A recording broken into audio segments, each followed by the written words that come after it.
नमस्कार दोस्तों, मेरा नाम है राहुल शर्मा और आपका हिसार स्कूल ऑफ इकोनॉमिक्स में स्वागत है। और आज हमारी फ्री इकोनॉमिक्स बैच की पहली क्लास है जिसमें हम डिस्कस करने वाले हैं दिसंबर 2019 का पेपर। और यदि आप इस चैनल पे नए हैं दोस्तों तो प्लीज़ इस चैनल को सब्सक्राइब करो ताकि मुझे मोटिवेशन मिले कि मैं आपके लिए फ्री में बेहतर से बेहतर कंटेंट को प्रिपेयर कर पाऊँ। चलिए दोस्तों, आज की हमारी जो क्लास है उसको हम स्टार्ट करने वाले हैं। तो जिसमें सबसे पहला हमारा क्वेश्चन है, among the normal cost curve which one of the following curve does not have a minimum point. कौन से जो कोस्ट करव होते हैं किसका मिनिमम पॉइंट नहीं आता, जो हमेशा डिक्लाइनिंग करता रहता है। Average cost, average variable, average fix cost या मार्जिनल कोस्ट दोस्तों। तो इसका जो राइट आंसर होगा बेसिकली एवरेज फिक्स्ड कोस्ट होगा, और जिसको हम इस ग्राफ के माध्यम से समझने का प्रयास करेंगे। तो अगर आप इस ग्राफ को देखोगे दोस्तों तो यहाँ पर जो मार्जिनल कोस्ट है वो average variable coast and average total coast को उनके मिनिमम पॉइंट पर कट करती है। लेकिन जो एवरेज वेरिएबल कोस्ट है उसका मिनिमम पॉइंट पहले आएगा, उसके बाद एवरेज टोटल कोस्ट का मिनिमम पॉइंट आएगा, बिकॉज इसके अंदर एवरेज फिक्स्ड कोस्ट भी शामिल होती है इसके अंदर दोस्तों। और marginal cost, average total cost, average variable cost, इन तीनों ही कोस्ट कर्व को आप यू शेप के नाम से भी जानते हैं। एंड इसके अलावा दोस्तों आप देख सकते हो कि जो हमारा एवरेज फिक्स कोस्ट है, जैसे जैसे हम प्रोडक्शन को बढ़ाते हैं तो ये डिक्लाइन होता जाता है एंड कभी भी एक्स एक्सिस को टच नहीं करता, बिकॉज जो फिक्स्ड एवरेज फिक्स कोस्ट होती है हमारी दोस्तों वो बनती किससे है, फिक्स्ड कोस्ट डिवाइड बाय जितना भी आपने आउटपुट को पैदा किया है। तो ये कभी भी जीरो नहीं होगा, लेकिन जैसे जैसे आप ज़्यादा आउटपुट प्रोड्यूस करेंगे तो ये तो फिक्स रहता है, तो एवरेज फिक्स्ड कोस्ट डिक्लाइनिंग होता जाएगा। और इसलिए इसको रेक्टेंगुलर हाइपरबोला के नाम से भी जाना जाता है, और बिकॉज इसके अंदर जितने भी बॉक्स बनाए जाते हैं दोस्तों उसकी जो वैल्यू होती है वो बेसिकली फिक्स कॉस्ट होती है। सिंपल सी बात है दोस्तों, इस क्यू को अगर मैं इस साइड लेके आऊँगा, एवरेज फिक्स्ड कॉस्ट को मैं मल्टीप्लाई कराऊंगा क्वांटिटी से, तो वो उसकी वैल्यू क्या आएगी, टोटल फिक्स्ड कॉस्ट, जो हमेशा फिक्स रहती है।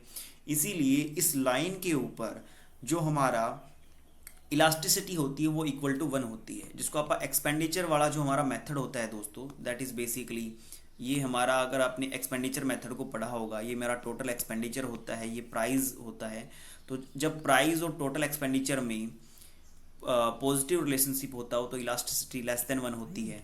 यहाँ पर इलास्टिसिटी बेसिकली ग्रेटर देन 1 होगी, और यहाँ पर इलास्टिसिटी इक्वल टू 1 होगी, जहाँ पर प्राइस को चेंज करने पर दोस्तों हमारा टोटल एक्सपेंडिचर चेंज नहीं हो रहा। और कुछ इसी प्रकार से यहाँ पर हमारा जो फिक्स्ड कॉस्ट है दोस्तों वो चेंज नहीं होता है, चाहे हम एवरेज फिक्स्ड कॉस्ट को चेंज करें चाहे हम क्वांटिटी को चेंज करें। इसीलिए इस लाइन के ऊपर जो इलास्टिसिटी होती है वो इक्वल टू 1 होती है। और इसके अलावा दोस्तों अगर हम देखें यहाँ पर जो टोटल कॉस्ट कर्व है और वेरिएबल कॉस्ट कर्व, इनके बीच में जो गैप है वो कभी भी कम या ज़्यादा नहीं होता, वो मेंटेन रहता है। और ये जो गैप होता है वो बेसिकली फिक्स्ड कॉस्ट का गैप होता है। जैसे जैसे हम ज़्यादा आउटपुट को प्रोड्यूस करेंगे तो ये गैप हमेशा मेंटेन रहेगा, ये गैप ऐसा ही रहेगा। और इसके अलावा दोस्तों जो टोटल कॉस्ट कर्व का जो स्लोप होता है उसको हम मार्जिनल कॉस्ट कहते हैं। भी इस टोटल कॉस्ट के अंदर जो रेट ऑफ चेंज हो रहा है उस चेंज को बताने का जो काम करता है that is basically marginal cost करता है, कि टोटल कॉस्ट के अंदर किस रेट से कॉस्ट के अंदर चेंज हो रहा है। तो that is a basic fundamental concept जो आपको समझने हैं इसके अंदर। तो चलिए दोस्तों हमारी नेक्स्ट क्वेश्चन की ओर बढ़ते हैं। अगला हमारा क्वेश्चन है दोस्तों, in which of the following product problem of adverse selection, जिसको आप प्रतिकूल चयन के नाम से भी जानते हैं, वो कहाँ पर हमें देखने को मिलती है। क्या वो हमें बीमा बाजार या फिर क्रेडिट मार्केट, कौन सी मार्केट में हमें देखने को मिलती है, या फिर दोनों में देखने को मिलती है, दोनों में से किसी को भी में भी नहीं मिलती। तो दोस्तों एडवर्स सिलेक्शन का जो बेसिक फंडामेंटल होता है उसको अगर हम समझने का प्रयास करें तो यह जो कंसेप्ट है दोस्तों वो मार्केट फेलियर से लिया गया है। यह कंसेप्ट लिया गया है मार्केट फेलियर से। मार्केट फेलियर के अलग अलग रीजंस हो सकते हैं, जैसे कि जब पब्लिक गुड्स हो तब मार्केट फेल हो जाती है गुड्स को प्रोवाइड करवाने में, जब एक्सटर्नलिटीज़ आती है तब मार्केट फेल हो जाती है, जब मोनोपोली हो तब मार्केट फेल हो जाती है, जब एसिमेट्रिक इन्फॉर्मेशन हो तब भी मार्केट फेल हो जाती है। तो यहाँ पर जब एसिमेट्रिक इन्फॉर्मेशन का मीनिंग होता है दोस्तों कि जब दो बंदों के पास ए बंदा है और बी बंदा, ए बंदे के पास फुल इन्फॉर्मेशन है लेकिन बी बंदे के पास फुल इन्फॉर्मेशन नहीं है, तब जब ए और बी दोनों एक साथ कुछ भी ट्रेड करते हैं, तब बेसिकली एसिमेट्रिक इन्फॉर्मेशन की दिक्कत आती है। और इस एसिमेट्रिक इन्फॉर्मेशन के आगे चलकर दो पार्ट बनते हैं, हिडन एक्शन और हिडन करैक्टर। हिडन एक्शन का मीनिंग होता है दोस्तों जब हमारा जो बिहेवियर है वो चेंज हो जाता है, जिसके अंदर दो इशू आते हैं, एक आता है प्रिंसिपल एजेंट प्रॉब्लम और एक आता है दोस्तों moral hazard. Principal agent problem को मैं सिंपल भाषा में बताऊं दोस्तों आपको, फॉर एग्जांपल मुझे इस दीवार को पेंट करवाना है, इस दीवार को पेंट करवाना है और इस दीवार को पेंट करने वाला जो आदमी है, जो एजेंट है, मैं प्रिंसिपल हूँ, वो एजेंट है।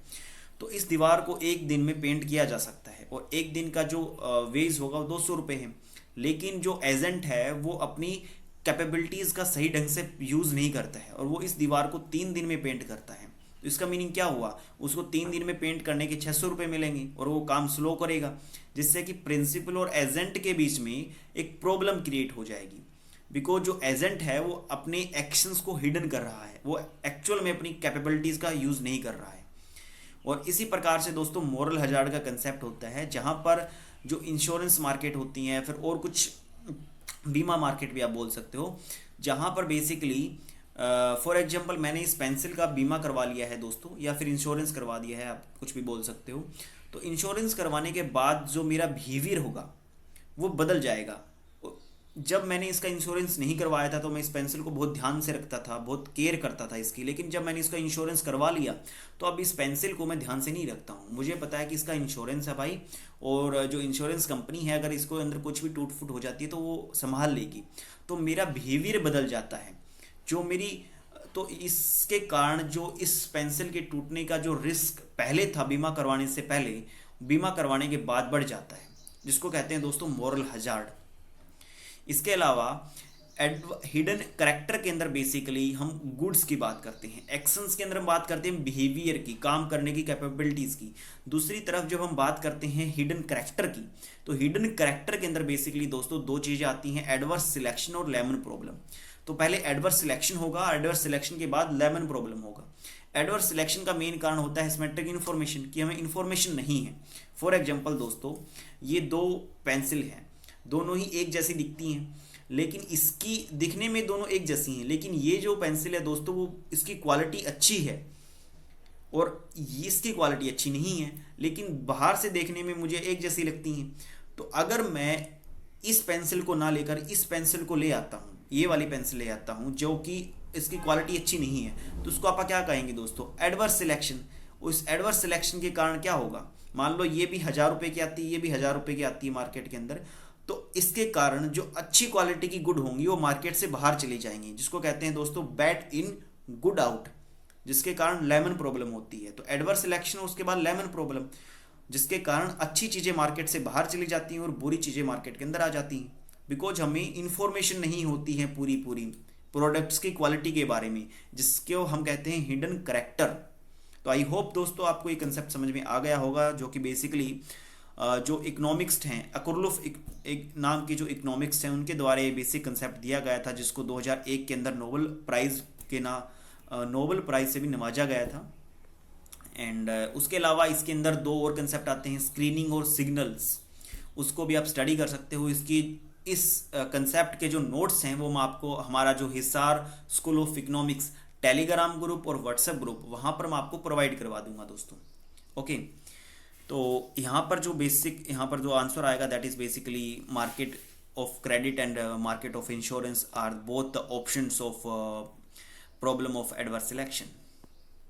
बिकॉज बीमा मार्केट के अंदर भी जो कंपनीज होती हैं वो गलत बंदे का इंश्योरेंस कर दें, जो बंदा 2 महीने में मरने वाला है और उसका लाइफ इंश्योरेंस हम कर देते हैं 1 करोड़ रुपए का, तो कंपनी को तो घाटा लग जाएगा भाई, और वो बंदा छिपा लेता है इस इन्फॉर्मेशन को कि वो मरने वाला है कंपनी से। So these are the basic things. उसके बाद अगला हमारा क्वेश्चन है दोस्तों, बिना किसी देरी के इस क्वेश्चन को हम डिस्कस करते हैं। Given the saving function, saving function हमें दे रखा है basically -20 + 0.2y and autonomous investment हमें दे रखा है 100। तो हमें बताना है कि what the level of equilibrium level of consumption क्या होगा। तो इस क्वेश्चंस को अगर मैं सोल्व करने का प्रयास करूं दोस्तों, तो यहाँ पर में जो इनकम होती है that is basically C+S consumption plus saving, और जब इकोनॉमिक इक्विलिब्रियम पर होती है तो सेविंग इन्वेस्टमेंट के बराबर होता है। ये कुछ बेसिक फंडामेंटल हैं। जब मैं सेविंग और इन्वेस्टमेंट को एक दूसरे के बराबर रखता हूँ तो यहाँ पर मैंने इस 20 को इस साइड लेके गया तो 120 हो गया। उसके बाद में 0.2y, तो मैंने यहाँ पर पॉइंट को हटाने के लिए यहाँ पर 0 लगा दी, तो इसकी वैल्यू कितनी आएगी दोस्तों, 600 रुपये आ जाएगी। तो यहाँ पर जो इनकम है वो 600 हो जाती है। और उसके बाद जैसे मैंने बताया सेविंग इन्वेस्टमेंट के बराबर है, तो सेविंग अगर यहाँ पर 100 है, इनकम हमारी 600 है, तो कंजप्शन कितना करेंगे हम, 500 करेंगे। सो इस तरीके से इसको हम निकाल सकते हैं। उसके बाद अगला हमारा क्वेश्चन है दोस्तों, that is basically which of the following consumption function the value of income multiplier के अगर 4 दिया गया है, तो हमें बताना है कि इसमें से कौन सा फंक्शन है। तो हमें पता है दोस्तों कि जो मल्टीप्लायर का फॉर्मूला होता है that is basically 1 divide 1 minus MPC, या इसको हम ऐसा भी लिख सकते हैं 1 डिवाइड बाई MPS भी लिख सकते हैं इसको। ओके, तो यहाँ पर इस फॉर्मूले को जब मैं सोल्व करता हूँ तो 4 माइनस 4 MPC इक्वल टू 1, और माइनस से माइनस यहाँ पर कट जाएगा। तो उसके बाद जो वैल्यू आएगी MPC की that is basically 3/4, that is basically 0.75। तो यहाँ पर जो हमारा कंजप्शन फंक्शन होगा, एक ही फॉर्मूले के अंदर यहाँ पर 0.75 दिया गया है, तो this is our function according to k equal to 4। So इस तरीके से हम इसको निकाल सकते हैं। एंड उसके बाद अगला हमारा क्वेश्चन है दोस्तों, the inventory approach to the transaction demand suggested that the transaction component of demand for money is, कि जो लेन देन के प्रतिकूल माल सूची का जो सुझाव है उसके अंदर यहाँ पर हमें रिलेशनशिप बताना है। किस बात को सजेस्ट करता है दोस्तों, तो जो ये इन्वेंट्री अप्रोच है दोस्तों, बेसिकली इन्वेंट्री अप्रोच जो बोमल के द्वारा दी गई थी, जिसको हम स्क्वायर रूट फॉर्मूला के नाम से भी जानते हैं, जिसको हम ट्रांजैक्शन डिमांड फॉर मनी के नाम से भी जानते हैं, उसके 3 नाम हैं दोस्तों। बेसिकली यहाँ पर डिमांड के रिलेशनशिप की बात की गई है। तो इन्होंने एक फॉर्मूला दिया था जिसका नाम है एवरेज मनी होल्डिंग, कि मान लो मेरे पास 100 रुपये हैं, मेरे पास 100 रुपये की संपत्ति है, तो उन 100 रुपये में से मैं कितने पैसे अपने पास रखता हूँ और कितने पैसे मैं बैंक में जमा रखता हूँ। तो उसका उन्होंने एक फॉर्मूला दिया, जिस फॉर्मूले का नाम है √y इंटू में f डिवाइड बाई 2i। यहाँ पर दोस्तों y बेसिकली है हमारी इनकम है, f है कि मैं जितनी बार भी ATM में जाकर पैसा निकलवाता हूँ तो उसकी ट्रांजैक्शन फीस कितनी है, और I है दोस्तों रेट ऑफ इंटरेस्ट। तो अगर मैं मेरे 100 जो मेरी रुपए की संपत्ति है उसमें से ज़्यादा पैसा अगर मैं बैंक में रखता हूँ, तो बैंक से मुझे क्या मिलेगा दोस्तों, इंटरेस्ट मिलेगा। तो वहाँ पर अगर रेट ऑफ इंटरेस्ट ज़्यादा हो जाता है तो मैं बैंक में पैसा ज़्यादा रखूंगा और अपने पास कम रखूंगा। तो जैसे ही बैंक का रेट ऑफ इंटरेस्ट बढ़ा तो मैंने money holding, average money holding क्या हो जाएगी दोस्तों, कम हो जाएगी। तो आप इसका रिलेशनशिप देख सकते हो, ये नीचे है, इसका मतलब नेगेटिव रिलेशनशिप है। तो जैसे ही आई बढ़ेगा एवरेज मनी होल्डिंग कम हो जाएगी। उसी प्रकार से दोस्तों इनकम अगर बढ़ेगी तो एवरेज मनी होल्डिंग ज़्यादा होगी, तो यहाँ पर पॉजिटिव रिलेशनशिप है। और अगर ट्रांजैक्शन फी ज़्यादा हो जाएगी, अगर मान लो मैं ज़्यादा चक्कर लगाता हूँ, एक बार मान लो 100 रुपये मैंने जमा करवाए बैंक के अंदर, और एक बार निकालने की जो कॉस्ट है वो 10 रुपये से होकर 15 रुपये हो जाती है, तो मैं कम बार निकलवाऊंगा दोस्तों। तो अगर फी ज़्यादा हो जाती है तो इसके साथ भी क्या हो जाता है दोस्तों, पॉजिटिव रिलेशनशिप हो जाएगा यहाँ पर। तो अगर दोस्तों फी ज़्यादा हो जाती है तो मैं एवरेज मनी होल्डिंग ज़्यादा रखूंगा, बिकॉज अगर मैं बार बार निकलवाने जाऊंगा तो मुझे ज़्यादा पैसा लगाना पड़ेगा। तो इसके लिए मैं क्या करूंगा दोस्तों कि मैं एक बार में ही सारा का सारा पैसा निकलवा लूंगा वहाँ से। तो अगर F बड़ा हो जाएगा तो एवरेज मनी होल्डिंग भी ज़्यादा हो जाएगी। तो ये इन्होंने रिलेशनशिप दिया था। तो अब हम अपने क्वेश्चंस को अगर हम पढ़ें यहाँ पर कि इन्होंने किसके बीच में रिलेशनशिप बताया है, real wealth demand for money का जो एवरेज मनी होल्डिंग है दोस्तों, यहाँ पर जो एवरेज मनी होल्डिंग आप देख सकते हो कि इन दोनों के साथ पॉजिटिव रिलेशनशिप है और इसके साथ नेगेटिव है। तो अगर हम देखें यहाँ पर negatively related with real wealth, जी नहीं दोस्तों, ये तो पॉजिटिव आएगा। Negative related with real income, नहीं, ये पॉजिटिव आएगा। Negative related to nominal income, जी नहीं, ये पॉजिटिव आएगा। क्या आएगा, negatively related with interest rate, कि इंटरेस्ट रेट के साथ इसका ऋणात्मक संबंध है। तो यहाँ पर 4th ऑप्शन हमारा राइट हो जाएगा। इसके अलावा डिमांड की जो और भी थ्योरीज हैं जिसको आपको स्टडी करना चाहिए, जिसमें सबसे पहले आती है क्वांटिटी थ्योरी ऑफ मनी जो कि फीसर के द्वारा दी गई थी। उसके बाद कैश बैलेंस अप्रोच आती है जो कैम्ब्रिज के द्वारा दी गई है। उसके बाद दोस्तों फिर आता है हमारा केन्ज का जो लिक्विडिटी प्रेफरेंस वाली थ्योरी है उसको हमें स्टडी करना होता है। उसके बाद बामोल की थ्योरी आती है, बामोल की थ्योरी के बाद टोबिन की थ्योरी आती है। उसके बाद restatement quantity theory of money आती है जो कि फ्रीडमैन के द्वारा दी गई थी। उसके बाद रियल बैलेंस इफेक्ट आता है पेंटेगिन के द्वारा। तो ये 7 थ्योरीज हैं जो आपको बेसिकली डिमांड फॉर मनी के अंदर स्टडी करनी होती हैं। तो इसके क्रोनोलॉजिकल ऑर्डर, कौन सी थ्योरी किसने दी है, उनके बेसिक कंसेप्ट आपको यहाँ पर आने चाहिए। उसके बाद दोस्तों, और जिस तरीके से मैं यहाँ पर कंसेप्ट को करवा रहा हूँ, जैसे मैंने 7 थ्योरीज के नाम बताए हैं दोस्तों, इसी प्रकार से जो कंसेप्ट हैं जब हमारे माइंड के अंदर बैठ जाएंगे तब हम कह सकते हैं कि हम किसी भी एग्ज़ाम को फोड़ सकते हैं। ठीक है, तो वो कॉन्फिडेंस तभी आएगा जब आप पढ़ोगे, ऐसे तो आएगा नहीं। अगला हमारा क्वेश्चन है दोस्तों, Friedman modern quantity theory of money conclude करती है that change in aggregate spending are primarily determined by change in, कि जो एग्रीगेट स्पेंडिंग है दोस्तों वो किससे डिटरमाइन होती है प्राथमिक तौर पर, जो हमारी सार्वजनिक खर्चा होता है, समग्र जो हमारा खर्चा होता है, तो मनी सप्लाई से होता है, इंटरेस्ट रेट से होता है, वेलोसिटी ऑफ मनी से होता है, गवर्नमेंट स्पेंडिंग एंड टैक्स से होता है। तो अगर हम मिल्टन फ्रीडमैन के ऊपर हम थोड़ा सा विस्तार से जानें इसको, तो मिल्टन फ्रीडमैन जिसको 1976 के अंदर नोबेल प्राइज से नवाजा गया था, जो कि एक मौद्रिकवादी मोनेटरिस्ट इकोनॉमिक्स थे, और उनका मानना था कि शॉर्ट टर्म के अंदर तो मॉनेटरी पॉलिसी बहुत ज़्यादा कारगर होती है, वो फिस्कल पॉलिसी भी से भी ज़्यादा इफेक्टिव होती है भाई। ठीक है, तो ऐसे में एंड लॉन्ग रन के अंदर दोनों ही पॉलिसी काम की नहीं होती, बिकॉज लॉन्ग रन के अंदर परफेक्ट कंपटीशन होता है, फुल इन्फॉर्मेशन होती है, और कोई एक्सटर्नलिटीज़ नहीं बरतती हैं, और लोग रैशनल हो जाते हैं, एंड किसी भी प्रकार की कोई भी पॉलिसीज़ जो हैं वो इफेक्ट नहीं कर पाती, जिसके कारण एक फिलिप्स कर्व का हमारा कंसेप्ट आता है कि फिलिप्स कर्व शॉर्ट रन के अंदर तो हैपन होता है, फिलिप्स कर्व जो कि अनएम्प्लॉयमेंट एंड इन्फ्लेशन के बीच में नेगेटिव रिलेशनशिप दिखाता है, वो शॉर्ट रन के अंदर तो हैपन होगा कि अगर इन्फ्लेशन बढ़ रहा है तो अनएम्प्लॉयमेंट कम हो जाएगा, लेकिन लॉन्ग रन के अंदर ऐसा कुछ भी हैपन नहीं होगा।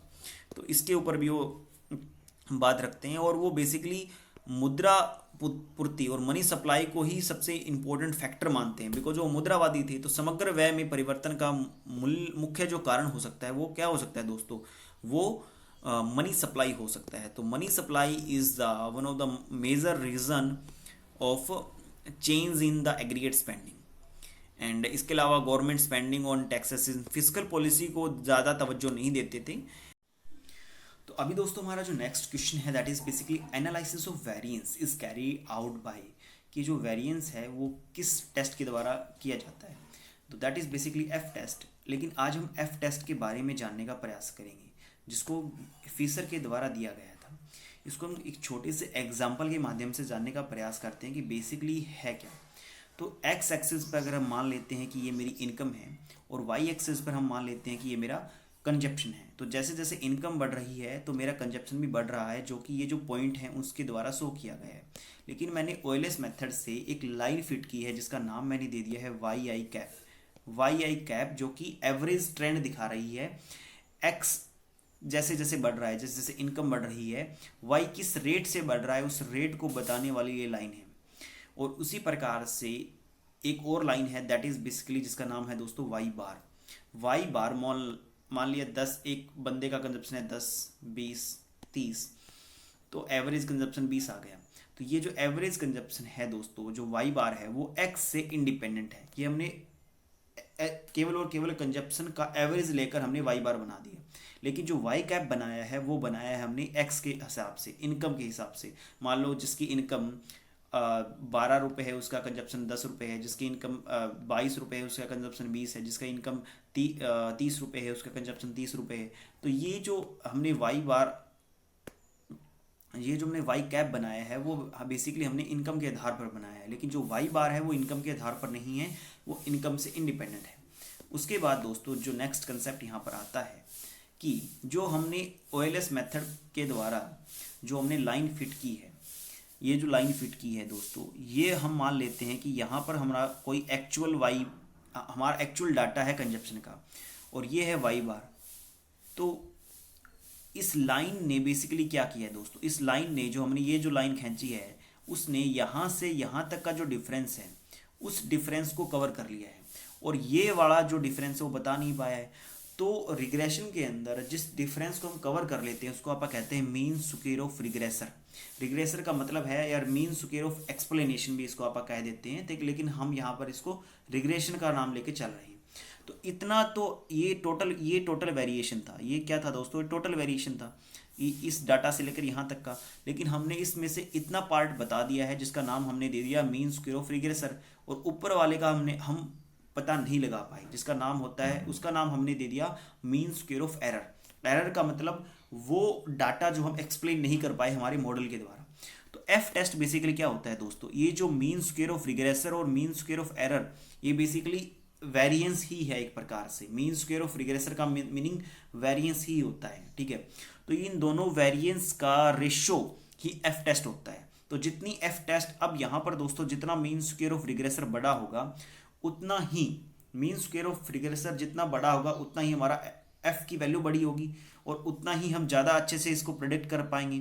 तो जितनी ज़्यादा इसकी वैल्यू होगी उतना ज़्यादा एफ बड़ा होगा, और उतना ही ज़्यादा हमारा टेस्ट मजबूत हो जाएगा। तो अगर एफ की वैल्यू क्रिटिकल वैल्यू से ज़्यादा आ जाती है, जितनी ज़्यादा एफ की वैल्यू आती है, तो हम नल हाइपोथेसिस को रिजेक्ट कर देते हैं और एक्सेप्ट कर लेते हैं अल्टरनेटिव हाइपोथेसिस को। यहाँ पर एमएसआर को हमने नाम दिया है मीन स्क्वेयर ऑफ रिग्रेसर, और एमएसई को हमने नाम दिया है मीन स्क्वेयर ऑफ एरर। और यदि आप इस कंसेप्ट को और भी ज़्यादा डिटेल में समझना चाहते हैं कि बेसिकली ये जो रिग्रेसर का फंक्शन है, जो एफ टेस्ट है या फिर आर जो रिग्रेसर है वो होता क्या है, तो इसके ऊपर मैंने एक छोटी 10 मिनट की वीडियो बनाई हुई है रिग्रेशन के ऊपर। जब मेरी आप इकोनॉमिक्स रिवीजन क्लास के अंदर प्लेलिस्ट के अंदर जाओगे तो वहाँ पर आपको ये चीज़ शो हो जाएगी। मैं आपको यहाँ पर दिखा भी देता हूँ। तो दोस्तों ये मेरा इकोनॉमिक्स रिवीजन क्लास नाम से जो मेरी 23 वीडियोस हैं, जिसमें मैंने सबसे पहले माइक्रो के कंसेप्ट को डिस्कस किया है। हर एक कंसेप्ट को मैंने डिटेल से रिवीजन के तौर पर आपको बताने का प्रयास किया है। तो इन वीडियोज़ को आप देख सकते हो एज एन रिवीजन। और यहाँ पर जो लास्ट वाली वीडियो है regression function, auto correlation, multi hetero, यहाँ पर बेसिकली मैंने रिग्रेशन फंक्शन को बहुत अच्छे से एक्सप्लेन किया है। उसके अंदर एफ टेस्ट को मैंने अच्छे से एक्सप्लेन किया है। इसके अलावा जो ये all test in single class, F Z और एफ टेस्ट, टी टेस्ट और काई स्क्वायर टेस्ट, इन चारों टेस्ट को मैंने इस क्लास के अंदर भी डिस्कस किया। तो आप ये वाली वीडियो भी जाके देख सकते हो, तो जहाँ से आपके जो बेसिक फंडामेंटल है और भी ज़्यादा मजबूत हो जाएंगे। तो अगला हम टॉपिक करते हैं दोस्तों। अगला हमारा कंसेप्ट है that is basically under normal probability curve the area with in the range इस मीन से -1.9 सिग्मा। सिग्मा का मतलब होता है दोस्तों स्टैंडर्ड डेविएशन, और प्लस इन दोनों एरिया के अंदर कितना डाटा रिलाई करता है। तो इसका मैं सिंपल आपको ग्राफ दिखा देता हूँ कि दोस्तों बेसिकली जो इस मीन से इस साइड पर जो टोटल जो वेरिएशन होता है उसको आप कहते हैं +3 स्टैंडर्ड डेविएशन, और इस साइड जो वेरिएशन उसको आप कहते हैं -3 स्टैंडर्ड डेविएशन। और इन -3 स्टैंडर्ड डेविएशन और +3 स्टैंडर्ड डेविएशन के बीच में जो भी डाटा होता है, मान लो कोई भी टेबल है, दुनिया के अंदर जितनी भी टेबल्स होंगी वो सारा का सारा डाटा मीन से कोई भी वैल्यू -3 स्टैंडर्ड डेविएशन और +3 स्टैंडर्ड डेविएशन के बीच में लगभग 99.47% डाटा इस वैल्यू के अंदर आ जाता है। और अगर हम बात करें 1.96 की, तो यहाँ पर 95% ऑफ डाटा इसके अंदर रिलाई कर जाता है। और अगर इसको हम मान लेते हैं दोस्तों, ये जो लाइन है वो लेवल ऑफ सिग्निफिकेंस है, अर्थात अल्फा है। मान लो लेवल ऑफ सिग्निफिकेंस लिया है हमने 5%, तो 5% लिया है तो इसको हम बोलेंगे अल्फा/2 और इसको बोलेंगे अल्फा/2। अर्थात हमने दोनों साइड लेफ्ट और राइट टेल के अंदर 2.5% जो डाटा है वो हमने बाहर छोड़ दिया है। तो इस अंदर हमारा क्या बच जाएगा दोस्तों? 95% एरिया बच जाएगा। और इस 95% एरिया को बोलते हैं दोस्तों कॉन्फिडेंस इंटरवल। और अगर हमारी ये है दोस्तों बेसिकली हमारा पॉपुलेशन का मीन है, और अगर हमारा सैंपल का मीन इस डाटा के अंदर रिलाई कर देता है तो हम नल हाइपोथेसिस को एक्सेप्ट कर लेते हैं। लेकिन अगर वो इस वाले रीजन के अंदर आ जाता है तो हम नल हाइपोथेसिस को रिजेक्ट कर देते हैं और अल्टरनेटिव हाइपोथेसिस को एक्सेप्ट कर लेते हैं, ठीक है। और अगले जो वीडियोस होंगी मैं आपको पूरा डिटेल से बताऊंगा कि नल हाइपोथेसिस क्या होता है, अल्टरनेटिव हाइपोथेसिस क्या होता है। इसमें हम इतना ही जानते हैं। उसके बाद अगला हमारा कंसेप्ट है दोस्तों द टोटल कॉस्ट फंक्शन।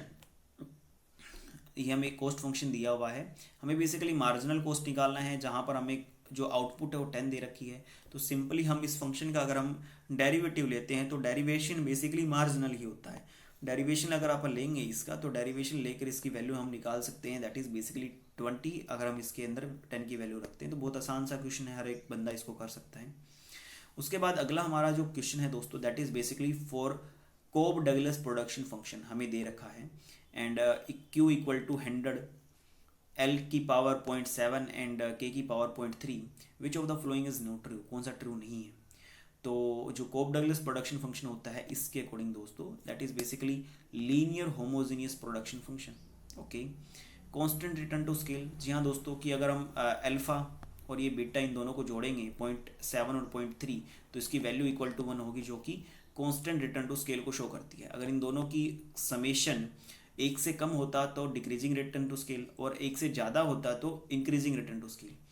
और इसका अलावा जो सब्स्टिट्यूशन होता है दोस्तों, इलास्टिसिटी ऑफ सब्स्टिट्यूशन होता है वो यूनिटरी होता है, इक्वल टू 1 होता है एंड 0 नहीं होता तो थर्ड ऑप्शन इसका हो जाएगा। And it is a linear homogeneous function होता है कोब डगलस प्रोडक्शन फंक्शन, तो थर्ड इसका ऑप्शन हो जाएगा। लेकिन हमको यहीं पर नहीं रुकना है। कोब डगलस प्रोडक्शन फंक्शन से दोस्तों बहुत सारे क्वेश्चंस आते हैं, तो आपको सिंपली क्या करना है, इसकी कोब डगलस प्रोडक्शन फंक्शन की ईपीजी पाठशाला के अंदर एक पीडीएफ है माइक्रो इकोनॉमिक्स के नोट्स के अंदर, वो पीडीएफ मैं आपको प्रोवाइड करवा दूंगा इसी के अंदर, और उस कंप्लीट मॉडल को आपको समझना है दोस्तों। उसके अंदर कोब डगलस प्रोडक्शन फंक्शन भी है, उसके अंदर सीएस प्रोडक्शन फंक्शन भी है। तो दोस्तों मेरा जो मेन पर्पज है इस क्लास के अंदर आने का, कि मैं आपको यार पूरी की पूरी इकोनॉमिक्स करवाने के बजाय मैं चाहता हूँ कि आपको मैं एक डायरेक्शन दूँ और उस डायरेक्शन के बल पर आप एक्टिवली काम करें। बिकॉज आप मास्टर्स कर चुके हो, आपने अगर नेट भी क्वालिफाई कर लिया है, तो अब टाइम आ चुका है कि आप अपनी एफर्ट्स ज़्यादा से ज़्यादा डालो।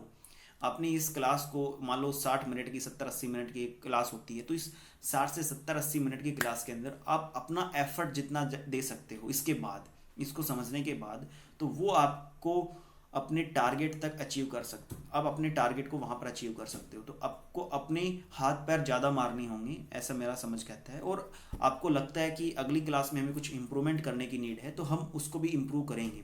तो उसका सजेशन आप कमेंट में भी दे सकते हो। ओके, उसके बाद अगला हमारा टॉपिक है, इसका लिंक भी मैंने यहाँ पर बेसिकली दिया हुआ है एपीजी पाठशाला का, तो उसको भी हम कैरी आउट कर सकते हैं। उसके बाद अगला हमारा क्वेश्चन है दोस्तों, which trade policy result in government laying both specific tariff and ad valorem tariff on imported goods। जो imported goods होती हैं उनके ऊपर वो कौन सा टैक्स है, टैरिफ है, जिसके अंदर ये दोनों ही चीज़ें शामिल होती हों, तो that is basically compound tariff. और क्या होता है उसको हम थोड़ा सा जानने का प्रयास करते हैं। सबसे पहली हमारी जो टर्मिनोलॉजी है that is basically effective tariff, जिसको आप प्रभावी शुल्क भी कहते हैं, और जो the actual protection given by domestic industries after considering tariff on both final goods and imported inputs। इसको हम थोड़ा समझने का प्रयास करते हैं दोस्तों, कि फॉर एग्जांपल इंडिया जो है वो चाइना के ऊपर टैरिफ लगाता है फाइनल गुड के ऊपर, और फाइनल इंपोर्टेड जो इनपुट्स होते हैं उसके ऊपर भी। मान लो 100 रुपये की कोई फाइनल गुड बनती है, उसके ऊपर चाइना ने इंडिया बेसिकली 20% टैरिफ लगाता है। लेकिन जो इंडिया है वो ये 100 रुपये का जो प्रोडक्ट हम बना रहे हैं, उस 100 रुपये के प्रोडक्ट के ऊपर दोस्तों हम 80 रुपये का चाइना से सामान मंगवाते हैं, इनपुट मंगवाते हैं, और उसके ऊपर इंडिया बेसिकली 50% टैरिफ लगाता है। 50% क्या लगाता है दोस्तों, टैरिफ लगाता है। तो जिससे कि बेसिकली ये गुड वैसी महंगी हो जाती है। तो ऐसे में जो इंडिया की जो सरकार है वो हमारे इंडस्ट्रीज को कितना प्रोटेक्शन दे रही है चाइना के प्रोडक्ट से, उसको निकालने का जो फॉर्मूला है, उस फॉर्मूले की अगर हम बात करें दोस्तों, तो जो प्रभावी टैरिफ का जो फॉर्मूला होता है that is basically G equal to T होता है फाइनल गुड के ऊपर कितना टैरिफ लगाया, टी आई होता है इनपुट के ऊपर हमने कितना टैरिफ लगाया, और ए आई होता है कि हमारा जो फाइनल गुड बना है उसमें से इनपुट का हिस्सा कितना है। और उसके बाद 1 माइनस ए आई का मतलब होता है कि 1 टोटल हमारा जो प्रोडक्ट है उसमें से हमने इनपुट को माइनस कर दिया है। तो जो नीचे बचेगा बेसिकली वो क्या बचेगा कि फाइनल गुड के फाइनल गुड के अंदर हमारा कंट्रीब्यूशन कितना है। मान लो हमने 80% तो वहाँ से मंगवा लिया तो 100, तो 20% हमारा कंट्रीब्यूशन है उस नए माल को बनाने में।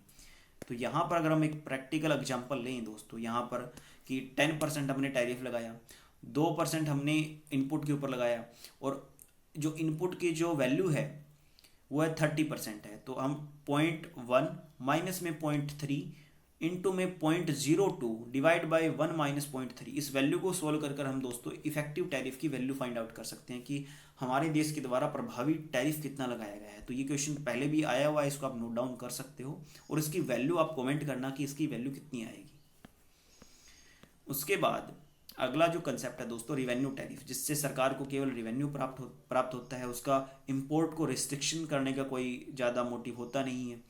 कंपाउंड टैरिफ का मतलब होता है जिसके अंदर दोनों का ही कॉम्बिनेशन हो। स्पेसिफिक टैरिफ का मतलब होता है दोस्तों कि मान लो एक पेन है, पेन की हर एक यूनिट के ऊपर हम एक फिक्स्ड अमाउंट ऑफ टैरिफ लगाएंगे कि ये पेन चाहे 10 रुपये का आता है, 20 का कितने में का आता है, लेकिन इसके ऊपर हम 10 रुपये टैरिफ लगाएंगे। अब 2 लेके आते हो तो 20 रुपये टैरिफ। एड वॉल्यूम टैरिफ का मतलब होता है जब हम इस पेन की वैल्यू के परसेंटेज में टैरिफ लगाते हैं कि इसकी वैल्यू मान लो कुछ भी हो, इसकी वैल्यू का 10% हम टैरिफ लगाएंगे इसकी वैल्यू। तो एक होता है एड वॉल्यूम टैरिफ, एक होता है स्पेसिफिक टैरिफ, दोनों का कॉम्बिनेशन होता है compound tariff. And nominal tariff होता है basically the stated tariff rate on the imported goods without adjustment for tariff on inputs used in the production. वही इफेक्टिव टैरिफ वाली बात है दोस्तों, जहां पर हम इनपुट के ऊपर जो टैरिफ लगा रहे हैं, बिकॉज इनपुट के अगर ऊपर हम टैरिफ लगाएंगे तो वो हमारी डोमेस्टिक इंडस्ट्रीज के लिए हानिकारक होगा। मान लो टाटा जो है चाइना से कोई सामान लेके आता है, इनपुट लेके आता है, उसको फिर मेकिंग करता है। मान लो टाटा जो है, जो टाटा कंपनी है, वो चाइना से कोई इनपुट लेके आती है, तो इनपुट के ऊपर अगर अब सरकार टैरिफ लगाती है तो वो इनपुट महंगी हो जाएगी, और वही इनपुट चाइना के अंदर तो सस्ती है, बिकॉज चाइना के अंदर तो उस इनपुट पे कोई भी कॉस्ट नहीं लगता। और उसके बाद दोनों जब इंडिया के अंदर माल बेचेंगी तो चाइना का माल सस्ता होगा और टाटा का माल महंगा होगा। तो that is a basic thing. तो नॉमिनल टैरिफ जिसके अंदर हम बेसिकली इनपुट के ऊपर जो टैरिफ लगता है उसको हम कंसीडर नहीं करते, उसको हम नॉमिनल टैरिफ कहते हैं, लेकिन इफेक्टिव टैरिफ के अंदर हम उसको कंसीडर करते हैं। So these are the basic difference. उसके बाद दोस्तों अगला हमारा क्वेश्चन है हेक्चर होलिंग ट्रेड मॉडल से। तो बेसिक बहुत ही आसान सा क्वेश्चन है कि हेक्चर होलिंग मॉडल किसको मेंटेन मान के चलता है, कि क्या रीज़न बताता है इंटरनेशनल ट्रेड का। तो इससे पहले जो थ्योरीज आई थी, सबसे पहले आई थी एब्सोल्यूट एडवांटेज थ्योरी, जो कि बेसिकली दी गई थी एडम स्मिथ के द्वारा। उनका मानना था कि जो ट्रेड करने से दोनों ही नेशन को फ़ायदा होता है और एब्सोल्यूट एडवांटेज होता है। और जो एब्सोल्यूट एडवांटेज होता है उन्होंने बेसिकली कॉस्ट डिफरेंस को बताया, लेकिन वो ये नहीं बता पाए कि कॉस्ट डिफरेंस होता है किस कारण से है। उसी प्रकार से उसके बाद फिर कंपैरेटिव एडवांटेज थ्योरी, जो कि बेसिकली रिकार्डो के द्वारा दी गई थी, जहाँ पर उन्होंने बताया कि कंपैरेटिव एडवांटेज के कारण दोनों ही नेशन को ट्रेड करने से बेसिकली बेनिफिट होता है। लेकिन उसके बाद जो हेक्चर होलिन है उन्होंने बताया कि एक कंट्री उस गुड्स का एक्सपोर्ट करेगी और प्रोडक्शन करेगी जिस गुड के प्रोडक्शन के लिए जिस इनपुट की सबसे ज़्यादा ज़रूरत होती है और डिमांड होती हो, वो उस नेशन के अंदर अवेलेबल हो। फॉर एग्जांपल इंडिया के अंदर अगर लेबर ज़्यादा है तो इंडिया लेबर वाली गुड्स को बनाएगी, और यूएसए कैपिटल ज़्यादा है तो कैपिटल वाली गुड्स को बनाएगी। तो ये एक बेसिक फंडामेंटल कंसेप्ट जो कि हेक्चर होलिन के द्वारा दिया गया था। तो हेक्चर होलिन थ्योरी, जिसको मॉडर्न थ्योरी, फैक्टर एंडोमेंट और हेक्चर होलिन थ्योरी के नाम से जाना जाता है, इसको 2x2 मॉडल के नाम से भी जाना जाता है। एंड इसके अंदर परफेक्ट कंपटीशन होता है, कांस्टेंट रिटर्न टू स्केल होता है और डिक्रीजिंग रिटर्न टू फैक्टर होते हैं, अर्थात फैक्टर के ऊपर डिक्रीजिंग रिटर्न लगते हैं। और इसके अंदर जो पीपीसी बनता है वो बेसिकली दोस्तों होता है कनकेव टाइप का होता है। इसके कारण हाँ, यहाँ पर इनकम्प्लीट स्पेशलाइजेशन ऑफ प्रोडक्शन होता है, इंक्रीजिंग कॉस्ट ऑफ प्रोडक्शन होता है, कांस्टेंट टेक्नोलॉजी होती है, और ट्रेड का रीजन होता है factor endowment is the reason for cost difference, कि एक नेशन जो यूएसए है वो कैपिटल वाली गुड्स को सस्ता बना रहा है एज कम्पेयर टू भारत। अगर भारत कैपिटल वाली गुड्स को बनाता है तो वो महंगी बनाएगा, भारत फोन को एज कम्पेयर टू यूएसए महंगा बनाएगा। तो भारत बेसिकली लेबर वाली गुड बनाए और यूएसए कैपिटल वाली गुड बनाए। ये इन्होंने बेसिक फंडामेंटल दिया, और अगर दोनों नेशन इसके बिहाफ पर काम करती हैं तो वो वेलफेयर को इंक्रीज़ कर सकती हैं, प्रोडक्शन को इंक्रीज़ कर सकती हैं, और दोनों को ही ट्रेड से गेन होगा। उसके बाद में इसको बात को प्रूफ करने के लिए उन्होंने 2 क्राइटेरिया दिए, जिसका नाम था प्राइस क्राइटेरिया और फिजिकल क्राइटेरिया। जहाँ पर ए नेशन, सिंपल सी बात है दोस्तों, अगर मान लो ए नेशन है, ए नेशन के अंदर लेबर ज़्यादा है तो लेबर के प्राइस कम होंगे, तो ऊपर वाली वैल्यू यहाँ पर छोटी हो जाएगी, और कैपिटल यहाँ पर ए नेशन के अंदर कम है, कैपिटल कम है तो कैपिटल के प्राइस ज़्यादा होंगे, सिंपल सी बात है, तो इसलिए इसका रेशो कम होगा। और यहाँ पर बी नेशन के अंदर कैपिटल के प्राइस बेसिकली कम है बिकॉज वो ज़्यादा है, तो प्राइस ऑफ कैपिटल अगर कम है और प्राइस ऑफ लेबर ज़्यादा है तो यहाँ पर ये रेशो बड़ा होगा। तो इस फंक्शन से हमें पता चलता है कि ए नेशन लेबर एबंडेंट है और बी नेशन कैपिटल एबंडेंट है। और इसी बात को दोस्तों आप फिजिकल क्राइटेरिया से भी बता सकते हैं, जहाँ पर यहाँ पर लेबर की क्वांटिटी दी गई है और वहाँ पर प्राइस लेबर और कैपिटल का प्राइस दिया गया था। तो ये सिंपल सी बातें हैं जिसको आप प्रूफ कर सकते हो, और पेपर में यहाँ से काफ़ी क्वेश्चन पूछे जाते हैं। और आईटी की थ्योरीज़ के ऊपर भी दोस्तों मैंने एक पर्टिकुलर मेरी जो रिवीजन क्लास है उसमें मैंने वीडियो बनाया हुआ है, तो वीडियो आप देख सकते हो, जिससे कि आपको आपके रिवीजन में हेल्प होगी। वो जो 23 वीडियो है ना भाई, मैंने कुछ इस ढंग से उसको तैयार किया है कि बंदे का रिवीजन बहुत अच्छे से हो सकता है। तो हमें केवल और केवल एमसीक्यूज़ के ऊपर ही फोकस नहीं करना है, हमें रिवाइज करने के ऊपर भी फोकस करना होगा। तो revision is one of the most important factor. जितना हम अच्छे से रिवीजन करेंगे चीज़ों को, उतना हम बेहतर होते जाएंगे। ठीक है, अगला हमारा क्वेश्चन है विच one of the following is an example of positive externalities. Positive externalities का कौन सा एग्जाम्पल है सकारात्मक बाहरी प्रभाव का? तो सार्वजनिक प्रतिरक्षण और कॉरपोरेट कर में वृद्धि। ये तो नहीं हो सकता, अगर टैक्स में वृद्धि करेंगे तो ऐसा कैसे हमारे लिए पॉजिटिव एक्सटर्नलिटीज लेके आएगा। प्रदूषण के लिए अतिरिक्त परमिट जारी करना, ये भी नेगेटिव एक्सटर्नलिटीज होगी। उद्योगों के कारण उत्पन्न हुए खतरे का पर्यवेक्षण करना, उसकी जांच करना, this is not a positive externalities. उसकी जांच करने से क्या कुछ कम थोड़ी ना होगा। और सार्वजनिक प्रतिरक्षण, this is basically positive externalities. तो पॉजिटिव एक्सटर्नलिटीज, सार्वजनिक प्रतिरक्षण का मतलब है दोस्तों जैसे कि जो लोगों को बेसिकली प्रोटेक्शन प्रोवाइड करवाना, जैसे कि हमने जो कोरोना के टाइम पर लोगों के टिक्के लगवाए थे तो उसको हम कहेंगे सार्वजनिक प्रतिरक्षण, पब्लिक इम्यूनाइजेशंस बेसिकली। एंड इसके अंदर जो सबसे इंपॉर्टेंट बात आती है दोस्तों एक्सटर्नलिटीज़ की, तो एक्सटर्नलिटीज़ बेसिकली 2 टाइप की होती हैं। इसको अगर हम समझने का प्रयास करें, एक तो होती है कंजप्शन के हिसाब से एक्सटर्नलिटीज़ होती है, एक तो होती है कंजप्शन की साइड से, और एक होती है दोस्तों प्रोडक्शन की साइड से। दोनों ही साइड से पॉजिटिव एक्सटर्नलिटीज़ भी होती हैं और नेगेटिव एक्सटर्नलिटीज़ भी हमें देखने को मिलती हैं। कंजप्शन की साइड से पॉजिटिव एक्सटर्नलिटीज़ क्या होंगी? फॉर एग्जांपल, एक मोहल्ले के अंदर, मेरे घर के अंदर मैंने बगीचा लगाया, तो मेरे घर की सुंदरता को बढ़ाने के साथ साथ वो मोहल्ले की सुंदरता को भी बढ़ाएगा, जिससे कि लोगों को पॉजिटिव एक्सटर्नलिटीज़ मिलेगी। लेकिन मेरे मोहल्ले के अंदर कोई बंदा हर दिन सारा दिन डीजे की आवाज़ गुंजाए रखता है और पूरे मोहल्ले को तंग करता है, तो उसके कंजप्शन से मोहल्ले वाले तंग हो जाएंगे, तो वो एक नेगेटिव एक्सटर्नलिटीज़ होंगी। और प्रोडक्शन की सेंस में पॉजिटिव और नेगेटिव एक्सटर्नलिटीज़ को अगर हम देखें तो पॉजिटिव एक्सटर्नलिटीज़ होंगी कि हमारा द्वारा किया गया प्रोडक्शन से जो अदर जो फैक्ट्रीज हैं, अदर जो प्रोडक्शन हाउसेज हैं, उनको बेसिकली बेनिफिट हो रहा है, उनकी कॉस्ट कम हो रही है, तो that is basically positive externalities. लेकिन हमारे प्रोडक्शन से सोसाइटी के लोगों को की हेल्थ ख़राब हो रही है। फॉर एग्जांपल, हमारे घर के पास बेसिकली एक चिमनी भट्ठा लगा हुआ है, तो उस चिमनी भट्टे से जो धुआं निकलता है वो हमारे हेल्थ को ख़राब कर रहा है, जिसके कारण हमारी जो सोशल कॉस्ट है समाज की वो बढ़ रही है और प्राइवेट कॉस्ट बेसिकली कम होती है उस केस के अंदर। तो यहाँ पर बेसिकली नेगेटिव एक्सटर्नलिटीज़ का ये पार्ट होगा। ओके, तो इस प्रकार से हम इस कंसेप्ट को समझ सकते हैं। तो एग्जाम्पल हमें ध्यान में रखने होंगे। तो आप देख सकते हो दोस्तों कि एक जो सबसे इम्पोर्टेंट चीज़ है कि हम किसी भी एग्ज़ाम को तभी क्वालिफाई कर सकते हैं जब आपके नोट्स के अंदर केवल कुछ बातें लिखी गई हों, लेकिन उन बातों को देखकर आप बहुत सारी चीज़ों को एक्सप्लेन कर सकते हो। तो जितना हम हमारे माइंड के अंदर चीज़ों को ग्रैप करेंगे, उतना ही ज़्यादा हम अपने आप को एक्सेलेंस करते जाएंगे, उतना ही ज़्यादा हम अपने आप को बेहतर करते जाएंगे। So this is one of the most important things जो हमारी सक्सेस के अंदर हमें बेहतर बना सकती है। अगला हमारा क्वेश्चन है दोस्तों कि which of the following market form leads to most efficient allocation of resources, जहाँ पर रिसोर्सेज का सबसे बेहतर यूज़ किया जाता हो, that is basically perfect competition. बाकी सभी मार्केट्स के अंदर बेसिकली अंडर प्रोडक्शन किया जाता है। अगर हम देखें, इसका मैं करो बनाने का दोस्तों प्रयास करूं, तो that is basically average revenue and marginal revenue.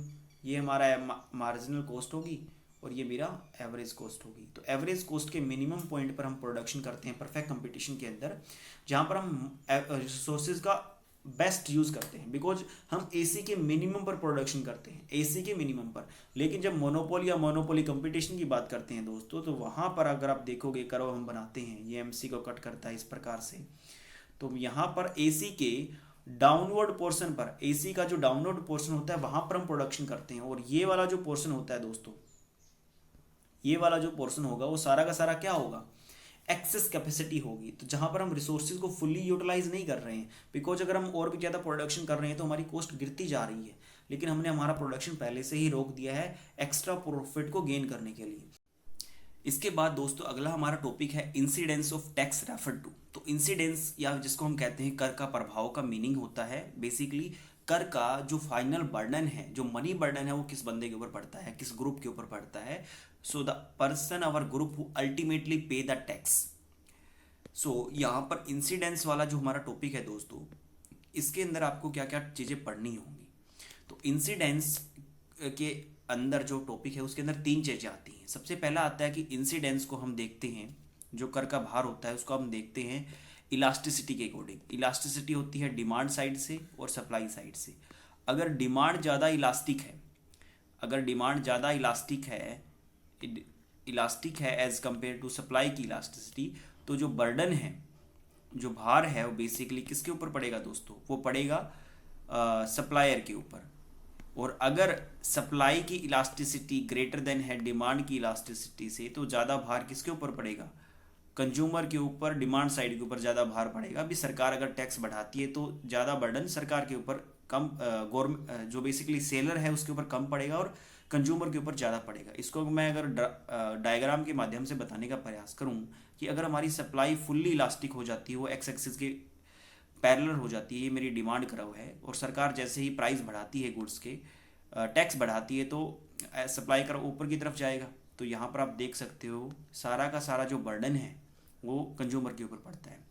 दूसरी तरफ यदि मैं, ये मेरा डिमांड कर्व है, ये मेरा सप्लाई कर्व है, और उसके बाद दोस्तों सरकार टैक्स लगाती है तो सप्लाई कर्व ऊपर की तरफ जाएगा, जिससे कि जो ये मेरी डिमांड होगी ये एक पॉइंट निकल के आएगा। अब इसको अगर मैं ध्यान से देखूं दोस्तों, तो यहाँ पर जो ये यहाँ से यहाँ तक की जो शिफ्टिंग है, इसके अंदर ये ब्लैक वाला पोर्शन का जो बेसिकली प्राइस बढ़ा है उसका प्रभाव कंज्यूमर के ऊपर पड़ेगा, और ये वाला जो पोर्शन है ये प्रोड्यूसर के ऊपर पड़ेगा। मतलब कि टैक्स का इस लाइन से नीचे वाला जो पार्ट है वो बेसिकली सप्लायर को देना पड़ेगा और ऊपर वाला पार्ट कंज्यूमर को देना पड़ेगा। तो that is basically simple meaning of tax. तो यहाँ पर तो दोनों ही इलास्टिक है तो इक्वल बर्डन पड़ सकता है, और अगर ज़्यादा, सिंपल सी बात है, जो ज़्यादा इलास्टिक होगा वो हमेशा फ़ायदे में रहेगा, ये आपको नियम बांधना है।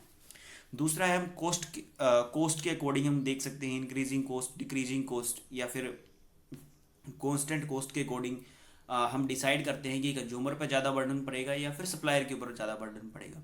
एक तीसरा केस आता है मोनोपोली का, कि मोनोपोली के अंदर एक जो सेलर होता है वो किस प्रकार से जो टैक्स है उसको बेसिकली कंज्यूमर के ऊपर शिफ्ट करता है। तो वो तीन कंसेप्ट हैं जो आपको पब्लिक इकोनॉमिक्स की बुक से समझने होंगे। ओके दोस्तों, एंड अगला क्वेश्चन है दोस्तों, displacement effect in Peacock Wiseman hypothesis implies. क्या कहता है पिकोक वाइजमैन हाइपोथेसिस? ये भी अगेन पब्लिक एक्सपेंडिचर का ही क्वेश्चन है, एंड सिंपल ये कहता है दोस्तों, जो बेसिकली पिकोक वाइजमैन हाइपोथेसिस के अंदर तीन इफेक्ट आते हैं। एक आता है डिस्प्लेसमेंट इफेक्ट, एक आता है इंस्पेक्शन इफेक्ट, और एक आता है दोस्तों कंसंट्रेशन इफेक्ट, केंद्रीयकरण का इफेक्ट। तो डिस्प्लेसमेंट इफेक्ट बेसिकली क्या कहता है आपको, वो कहता है कि जब गवर्नमेंट राइज करती है टैक्सेशन को एंड स्पेंडिंग को किसी भी क्राइसिस के अंदर, जैसे कि कोरोना का टाइम आया या फिर कोई और पेंडेमिक आ जाता है, कोई भी पेंडेमिक या कोई वॉर आ जाता है, जब सरकार अपने एक्सपेंडिचर को बढ़ाती है जिसके लिए वह टैक्स कलेक्शन ज़्यादा करने के लिए टैक्स रेट को बढ़ा देती है, तो एक बार जब वो ओल्ड लेवल से नए लेवल पे आ जाती है, जब वो एक लेवल, ये ओल्ड लेवल था, ओल्ड लेवल से न्यू लेवल पे जब वो आ जाती है तो वापस से वो बैक नहीं जाती है, not back to old level. और इसको उन्होंने नाम दिया है step like increasing in public expenditure. जो पब्लिक एक्सपेंडिचर है वो स्टेप लाइक बढ़ता है, स्टेप सीढ़ी नुमा होता है और वो बैक नहीं जाता है। और जब ऐसी सिचुएशन आती है तो गवर्नमेंट को इंस्पेक्शन इफेक्ट भी आता है, जब गवर्नमेंट को बहुत ज़्यादा पीपल जो है बहुत ज़्यादा अवेयर हो जाते हैं और वो गवर्नमेंट से डिमांड करते हैं कि जब गवर्नमेंट कुछ भी चीज़ को बना रही है, चाहे वो रोड बना रही है, कुछ भी पब्लिक प्रोविज़न कर रही है, कोई भी कलेक्टिव प्रोविज़न से लोगों को चीज़ें मुहैया करवा रही है, तो उसकी जांच पड़ताल अच्छे से की जानी चाहिए। एक बेटर क्वालिटी की प्रोडक्ट जनता के पास पहुंचना चाहिए, तो जिसके कारण जांच पड़ताल के कारण सरकार का खर्चा बढ़ जाता है। सरकार जो लोकल अथॉरिटीज से पावर लेकर सारी की सारी पावर सेंट्रल के पास आ जाती है, तो उसको हमने कंसंट्रेशन इफेक्ट का नाम दिया है। तो दीज आर द 3 इफेक्ट जो पिकॉक वाइजमैन ने दिए थे, और इन तीनों इफेक्ट के कारण उन्होंने बताया कि जो पब्लिक एक्सपेंडिचर है वो टाइम के साथ स्टेप लाइक बढ़ता है, सीढ़ी नुमा बढ़ता है, वो इंक्रीजिंग नहीं होता, एकदम से नहीं बढ़ता है, वो सीढ़ी नुमा बढ़ता है और वो बैक नहीं जाता है। तो ये बेसिक इनकी थ्योरी थी। इससे पहले एक और थ्योरी आई थी, उस थ्योरी को के अंदर ये कमी थी कि वो थ्योरी कहती है कि जो पब्लिक एक्सपेंडिचर है वो जैसे जैसे जीडीपी बढ़ती है तो एक जीडीपी से भी ज़्यादा रफ्तार से वो बढ़ता है बेसिकली। उस थ्योरी का नाम मुझे ध्यान नहीं आ रहा, उसको आप कमेंट कीजिए कि पब्लिक एक्सपेंडिचर की पिकॉक वाइजमैन से पहले कौन सी थ्योरी थी। वैगनर, सॉरी वो थ्योरी थी वैगनर थ्योरी, ओके मत करना कमेंट भाई। तो वैगनर वो थ्योरी थी। तो वैगनर के बाद आया पिकॉक वाइजमैन, पिकॉक वाइजमैन के बाद आया कोलिन क्राक, जिसने कहा कि अगर पब्लिक एक्सपेंडिचर जीडीपी का 25% से ज़्यादा हो जाता है तब इकोनॉमी के अंदर इन्फ्लेशन आ जाता है, चीज़ें कंट्रोल से बाहर चली जाती है, तो पब्लिक एक्सपेंडिचर को हमें कंट्रोल में रखना होगा। So these are the 3 theories of public expenditure जो आपको पब्लिक एक्सपेंडिचर के अंदर आपको स्टडी करनी है। ओके तो इसका जो राइट आंसर होगा दोस्तों, the movement from older level of public expenditure and taxation to a newer and higher level. उसके बाद अगला हमारा क्वेश्चन है दोस्तों, when market rate of interest fall which one of the following happen. जब market rate of interest fall हो जाती है तो bond price and bond yield, ये जो दो टॉप कंसेप्ट है, इनके साथ क्या हैपन होता है दोस्तों। तो मैं आपको सिंपल भाषा में बताता हूँ। बॉन्ड एक पेपर होता है, मान लो एक पेपर है, उस पेपर के ऊपर government fixed rate of interest देती है, एक फिक्स रेट ऑफ इंटरेस्ट देती है, मान लो 10%, और वो कभी कम नहीं होता है। और bank market rate of interest, जिसको बैंक रेट भी कहते हैं, वो मान लो कोई एक्स अमाउंट है। जब मार्केट के अंदर बैंक रेट कम हो जाती है, बैंक, ध्यान से सुनना इस बात को दोस्तों, कि जब मार्केट के अंदर बैंक रेट कम हो जाती है, फॉल हो जाती है, मान लो स्टार्टिंग में रेट थी 12%, 12% और 12% से ये रेट आ गई 8% दोस्तों। तो ऐसे में जब बैंक रेट ऑफ 8% आ जाती है, 12 से 8 आ जाती है, इस केस के अंदर क्या होगा, इस केस के अंदर लोग अब बैंक में पैसा जमा करवाने की बजाय वो बॉन्ड लेना पसंद करेंगे, बिकॉज बॉन्ड के ऊपर उन्हें 10% इंटरेस्ट रेट मिल रही है। तो 12 से जब ये 8 पे आया तो लोगों ने पैसा कहाँ जमा करवाया, बॉन्ड के अंदर, बॉन्ड मार्केट के अंदर उन्होंने पैसा जमा करवाया और उन्होंने बॉन्ड खरीद लिए। तो जब बॉन्ड खरीदने वो लग गए तो बॉन्ड की डिमांड बढ़ी तो बॉन्ड के प्राइस क्या हो गए दोस्तों, बॉन्ड के प्राइस बढ़ने लग गए। तो जब market rate of interest fall हो जाएगी तो बॉन्ड के प्राइस क्या हो जाएंगे, बढ़ जाएंगे। तो मान लो ये बॉन्ड पहले आता था 100 रुपये का, अब ये 100 रुपये का बॉन्ड आ रहा है दोस्तों 200 रुपये का, लेकिन इसकी फेस वैल्यू क्या है, 100 रुपये है। अब आ कितने में रहा है, 200 रुपये में आ रहा है। तो ऐसे में, और इसके ऊपर जो इंटरेस्ट रेट मिल रहा है वो 10% ही मिल रहा है। तो 100 रुपये के ऊपर ही आपको इंटरेस्ट मिलेगा, लेकिन ये बॉन्ड मिलेगा कितने में दोस्तों, 200 में मिलेगा। तो ऐसे में बॉन्ड के ऊपर जो यील्ड है वो कम हो जाती है। तो इसका जो राइट आंसर होगा that is basically bond price तो बढ़ जाएंगे, लेकिन बॉन्ड के ऊपर जो हमें रिटर्न्स मिलेंगे वो कम हो जाएंगे। बिकॉज पहले अगर हम बॉन्ड लेते, ये जब ये 12% था, तो हम 200 रुपये में 2 बॉन्ड लेते और तो हमें 200 रुपये के ऊपर 10% मिलता। तो पहले तो यहाँ से कितना मिलेगा दोस्तों, पहले यहाँ से मिल रहा था 10 रुपये एज एन इंटरेस्ट, अभी भी 10 रुपये मिलेगा, लेकिन हमें देने पड़ेंगे 200 रुपये, तो रिटर्न्स कम हो जाएंगे उसके।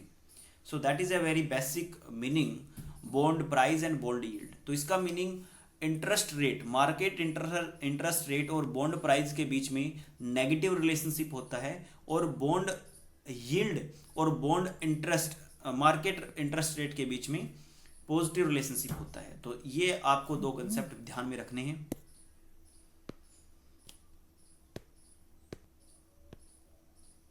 उसके बाद अगला हमारा क्वेश्चन है दोस्तों, in which of the following model knife is problem occur, किसके अंदर आती है भाई। सिंपल सा आंसर इसका हेरेड डोमर मॉडल जो हमारा है, हेरेड मॉडल बेसिकली, डोमर मॉडल नहीं, हेरेड मॉडल। बिकॉज हेरेड 3 प्रकार की ग्रोथ रेट की बात करता है, natural growth rate, actual growth rate जिसको ए से डिनोट करता है, और warranted growth rate. Actual growth rate जो वो ग्रोथ रेट होती है जो करंट के अंदर चल रही है। वारंटेड ग्रोथ रेट वो ग्रोथ रेट होती है दोस्तों जहां पर इकोनॉमी के अंदर जो भी उसके कैपिटल इक्विपमेंट्स हैं, जो भी पूंजी संसाधन हैं, उनका बहुत ही बेस्ट तरीके से हम यूज कर रहे हैं, कोई भी रिसोर्सेज बेकार नहीं जा रहा है। That is basically warranted growth rate. इसको पोटेंशियल ग्रोथ रेट के नाम से भी जाना जाता है। और नेचुरल ग्रोथ रेट का मीनिंग होता है कि इकोनॉमी के अंदर जितने भी लोग काम करने वाले हैं, जो भी वर्किंग पॉपुलेशन है, वो सारे के सारे लोगों को काम मिला हुआ है। It means full employment level के ऊपर हम काम कर रहे हैं, इससे ज़्यादा ग्रोथ रेट हो नहीं सकती। तो जब ये तीनों ग्रोथ रेट एक दूसरे के बराबर आ जाती हैं, उसको हम कहते हैं कि इकोनॉमी हमारी इक्विलिब्रियम स्टेज के अंदर है, स्टेडी स्टेट की सिचुएशन इसको कहते हैं। सो इन तीनों ही ग्रोथ रेट का एक साथ इक्वल में आना, it is a very difficult task. इसलिए इस थ्योरी को knife edge equilibrium, knife edge जो इक्विलिब्रियम है उसके अंदर प्रॉब्लम आ जाती है। और तो ये जो कंसेप्ट है वो हेरेड के मॉडल से लिया गया है। तो that is a very basic thing. उसके बाद दोस्तों अगला हमारा जो मॉडल है, कंसेप्ट है, वो है कोब डगलस प्रोडक्शन फंक्शन से, जहाँ पर पूछा गया है, मैं आपको आसानी से बता देता हूँ इस बात को, पूछा गया है इन्होंने टोटल फैक्टर प्रोडक्टिविटी के बारे में। तो what is total factor productivity होती क्या है।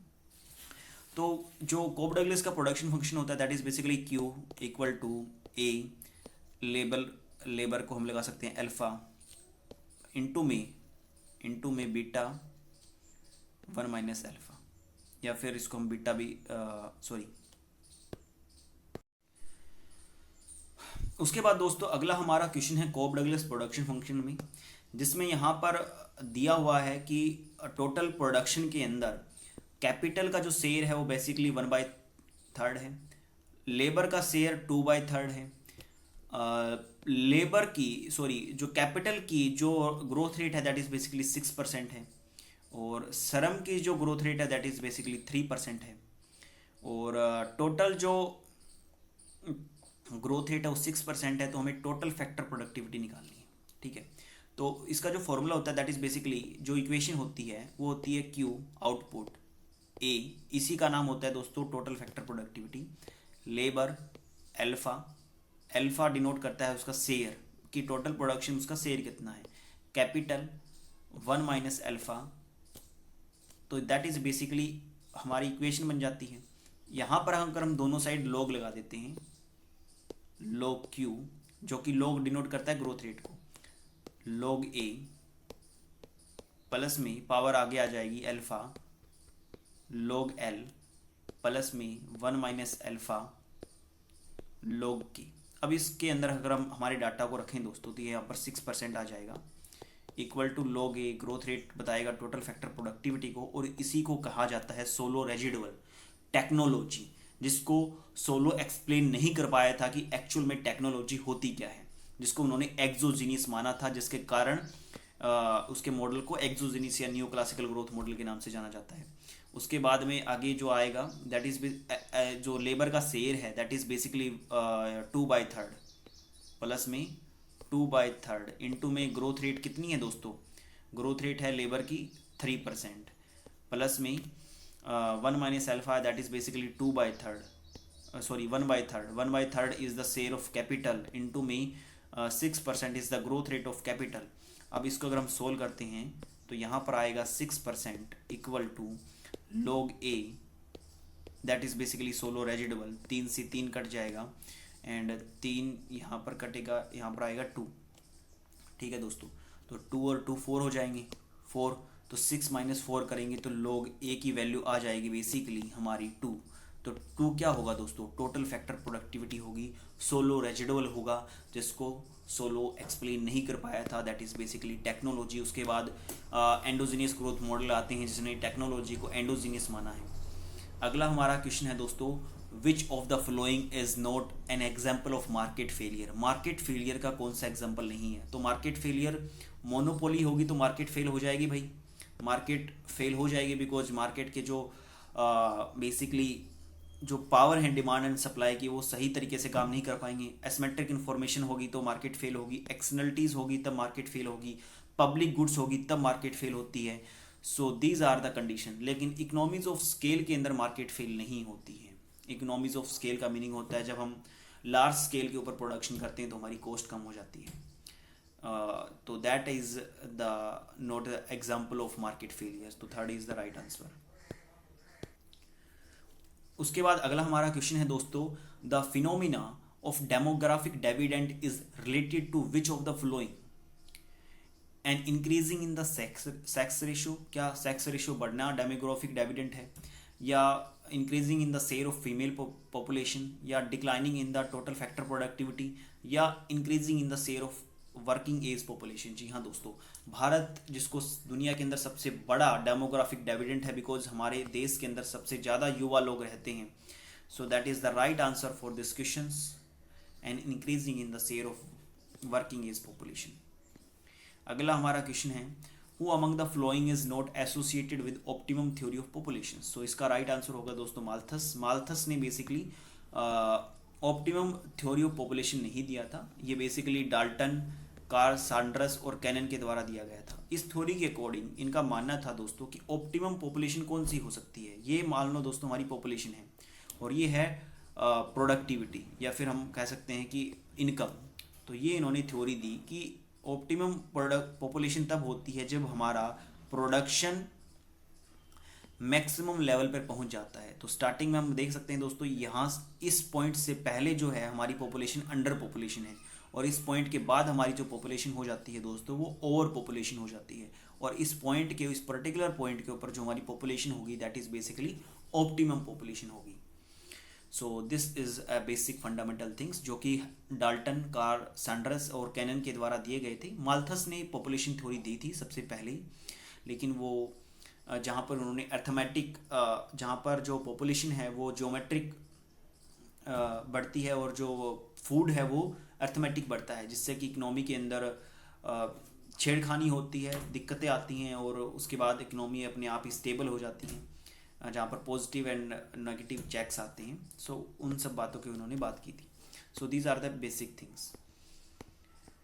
उसके बाद अगला हमारा क्वेश्चन है दोस्तों सेबी के अंडर से, सेबी जिसका हेडक्वार्टर मुंबई के अंदर है, और इसका जो बेसिक फंडामेंटल रूल होता है, रेगुलेशन होता है, प्राइमरी एंड सेकेंडरी मार्केट को वो रेगुलेट करता है। मनी मार्केट को बेसिकली हमारा आरबीआई के द्वारा रेगुलेट किया जाता है। So these are the basic things जिसको आपको ध्यान में रखना है। अगला हमारा क्वेश्चन है दोस्तों, choose the correct option which the allocation of input is technically efficient. जो हम फैक्टर ऑफ प्रोडक्शन यूज़ करते हैं वो इस प्रकार से यूज़ की जाए कि हम टेक्निकली एफिशिएंट हो जाएं। तो पहला हमारा ऑप्शन है कि output of one good can not be decrease without increasing the output of other good. भी मान लो हम एक्स और दो गुड का प्रोडक्शन करते हैं, ये हमारा दोस्तों प्रोडक्शन पॉसिबिलिटी कर्व है और इस पॉइंट के ऊपर हम हैं, ये एक्स गुड है, ये वाई गुड है। स्टार्टिंग में हम यहाँ पर प्रोडक्शन कर रहे हैं, तो पहली लाइन कहती है कि output of one good can not be decrease. अगर मान लो यहाँ से हम इसको डिक्रीज़ करते हैं तो दोस्तों इस पीपीसी के ऊपर हमें वाई गुड का प्रोडक्शन बढ़ाना पड़ेगा। अगर हम पीपीसी के ऊपर प्रोडक्शन करते हैं तो without increasing the output of other goods it is not possible. So that is the right definition of technical efficiency, because PPC के ऊपर हम हमारे सारे के सारे रिसोर्सेज को फुल्ली यूटिलाइज करते हैं। और आपने देखा होगा कि पीपीसी बनता कैसे है, तो मैं आप जैसे ये एक एजवर्थ बॉक्स है, ये लेबर है और ये कैपिटल है। तो ये मान लो दोस्तों एक्स गुड का अगर हम आइसो क्वांट बनाते हैं, ये आइसो क्वांट है एक्स गुड का x1 ये, और उसी प्रकार से अगर हम ये यहाँ पर ये लेबर टोटल लेबर को शो कर रहा है, तो ये यहाँ से यहाँ तक total labour for Y good होगा और ये कैपिटल होगा वाई गुड के लिए, और कुछ इस प्रकार से हम वाई गुड के आइसो क्वांट को बना सकते हैं। ओके, जब ये दोनों आइसो क्वांट एक दूसरे को टच करते हैं तो उस लाइन को कहते हैं दोस्तों कॉन्ट्रैक्ट कर्व, और इस कॉन्ट्रैक्ट कर्व से ही हमारा प्रोडक्शन पॉसिबिलिटी कर्व बनता है। और आप देख सकते हो कि यहाँ पर इस पॉइंट के ऊपर अगर हम प्रोडक्शन करते हैं जो कि इस पॉइंट को अलाइन करेगा, तो इस पॉइंट के ऊपर हम एक्स गुड का इतना लेबर और इतना कैपिटल यूज़ करते हैं एक्स गुड में, और बाकी का इतना लेबर, ये लेबर और ये कैपिटल हम यूज़ करेंगे किसके अंदर दोस्तों, वाई गुड के प्रोडक्शन के अंदर। तो जब पीपीसी के ऊपर हम प्रोडक्शन करते हैं तो हमारे सारे रिसोर्सेज यूटिलाइज होते हैं। तो पहला जो ऑप्शन है that is the right answer, तो इसका बी ऑप्शन हो जाएगा यहाँ पर क्लिक। उसके बाद दोस्तों अगला हमारा क्वेश्चन है, बेसिकली ये रिस्क एंड अनसर्टेन दो कंसेप्ट आते हैं, एक होता है रिस्क, एक होता है अनसर्टेनिटी। रिस्क और अनसर्टेनिटी के अंदर डिफरेंस क्या है, तो रिस्क का मीनिंग होता है दोस्तों कि जिसकी हम प्रोबेबिलिटी बता सकते हैं, लेकिन अनसर्टेन कोई सिचुएशन है तो उसकी प्रोबेबिलिटी हम नहीं बता सकते। तो अब रिस्क के अंदर भी तीन टाइप के लोग होते हैं, एक होता है रिस्क अवर्जर, एक होता है रिस्क लवर, एक होता है रिस्क न्यूट्रल। तो जो रिस्क लवर होता है दोस्तों, उसका फंडामेंटल क्या होता है, वो हमेशा ज़्यादा रिस्क लेना पसंद करता है, बिकॉज उसे लगता है कि ज़्यादा अगर वो रिस्क लेगा तो ज़्यादा इनकम कमा सकता है। तो जैसे जैसे उसकी इनकम बढ़ती है तो उसकी मार्जिनल यूटिलिटी बढ़ती जाती है। हाँ, और जो रिस्क अवर्जर पर्सन होता है वो जैसे जैसे उसकी इनकम बढ़ती है तो उसको ज़्यादा रिस्क उठाना पड़ेगा, लेकिन वो ज़्यादा रिस्क उठाना नहीं चाहता, वो डरता है, इसलिए उसकी जो मार्जिनल यूटिलिटी है दोस्तों वो कम होती जाती है। इसलिए जो अवर्जर पर्सन होता है वो वहाँ पर इन्वेस्टमेंट करना पसंद करता है जहाँ पर रिस्क कम हो, और रिस्क कम होने का मतलब क्या हो, जहाँ पर स्टैंडर्ड डेविएशन छोटा हो। स्टैंडर्ड डेविएशन क्या हो दोस्तों, छोटा हो। मान लो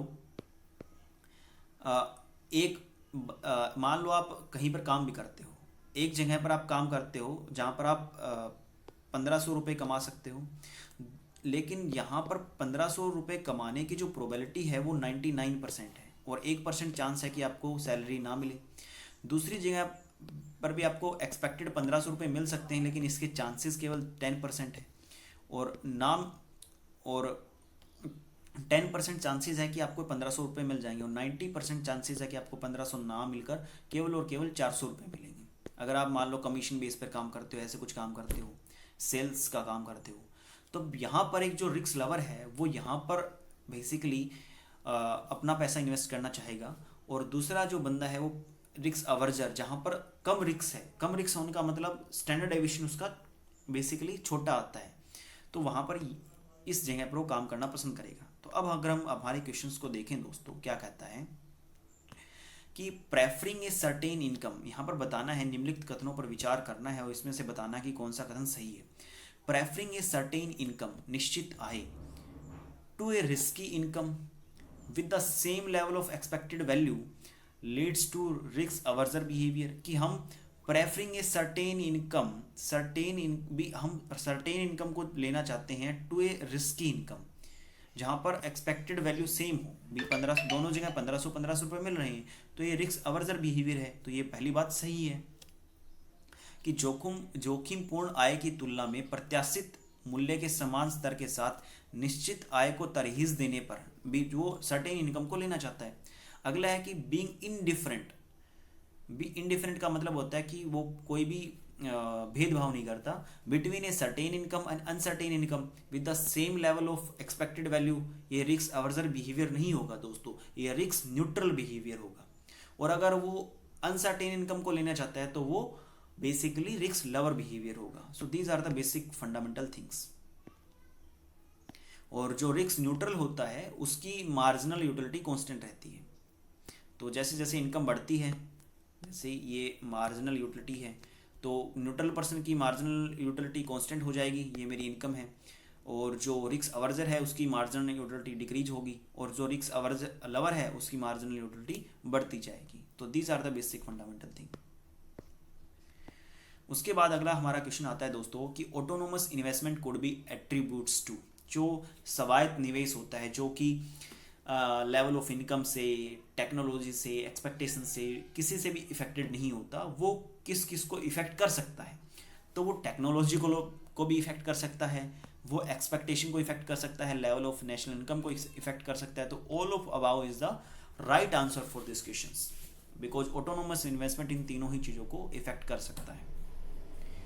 तो जब इकोनॉमी के अंदर कोई भी शोक आता है तो गवर्नमेंट ऑटोनोमस इन्वेस्टमेंट को बढ़ाकर इन तीनों ही चीज़ों को इम्प्रूव करने का प्रयास करती है। बेसिकली लोगों की प्रत्याशाओं को बढ़ाती है, लेवल ऑफ नेशनल इनकम को बढ़ाती है, टेक्नोलॉजी को इम्प्रूव करती है। जब इकोनॉमी के अंदर मंदी की सिचुएशंस आती हैं तो सरकार अपनी तरफ से इन्वेस्टमेंट करती है, जिसको स्वायत्त निवेश कहा जाता है, जो कि अगर मान लो इकोनॉमी के अंदर मंदी है तो उससे प्रभावित नहीं होता वो निवेश। तो these are the fundamental things.